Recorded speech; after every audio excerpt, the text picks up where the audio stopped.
this is the day the White House has been bracing for. President Trump today trying to shift the focus of the probe onto Hillary Clinton and the Democrats. At the same time, the White House attempting to downplay the roles of these men in the Trump campaign. Here's ABC's chief White House correspondent, Jonathan Karl. The White House was blindsided by today's news. Sources tell ABC News the president had no advance notice from the special counsel. The first reaction from the president himself, with his tweet dismissing the indictment of the man who ran his campaign. Sorry, but this is years ago, before Paul Manafort was part of the Trump campaign. But why aren't crooked Hillary and the Dems the focus? Also, there is no collusion. And in fact, there is nothing about collusion or the campaign in the Manafort indictment. What the president didn't know is there was another shoe to drop. Special counsel Mueller later revealing his plea deal with George Papadopoulos, the campaign foreign policy advisor who, in fact, was talking with Russians about getting dirt on Hillary Clinton. We've been saying from day one there's been no evidence of Trump-Russia collusion, and nothing in the indictment today changes that at all. But the George Papadopoulos agreement is about the campaign.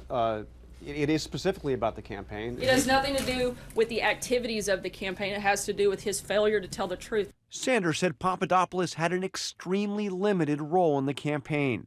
But again, there he is, just 3 seats from Donald Trump. Look, this individual was the member of a volunteer advisory council that met one time over the course of a year. He was not paid by the campaign. It's not the first time the White House has sought to downplay the role of someone on the campaign.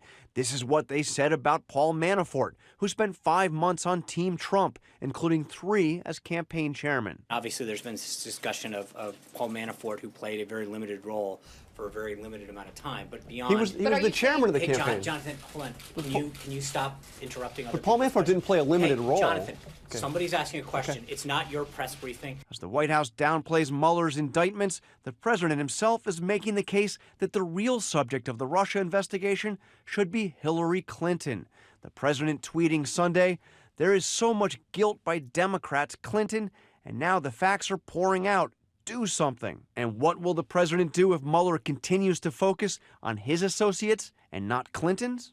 Is he going to rule out once and for all firing Robert Mueller? The president said last week, I believe it was last week, and I've said several times before, there's no intention or plan to make any changes in regards to special counsel.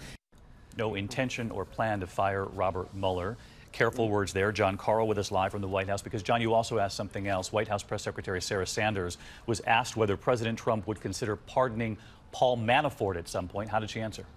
She was asked specifically whether or not she would consider whether the president would consider pardoning Manafort or Gates, and her answer was interesting, David. She said, quote, "I think we should let the process play through before we start looking at those steps." In other words, the White House is not ruling out pardoning either Manafort or Gates. All right, stay tuned on that front. John Karl, our thanks to you. 2 more important questions on this tonight. Let's get right to our ABC News legal analyst, Dan Abrams. The White House saying today that this is going to end soon, the investigation. So the question for you, will it end soon, or is this just the first shoe to drop? Yeah, I don't think there's any way to look at that plea agreement with Papadopoulos and conclude that this is going to end anytime soon. The reason that they made that deal, when you read through the statement of facts and you read through the agreement, it is clear they cut that deal so they could investigate others, so this could be part of a broader investigation. They even say in one of the indictments that there's going to be more questioning of people connected to what they discovered in the indictment. And I want to ask you about Robert Mueller's strategy. There's been so much talk about this, whether or not he would go for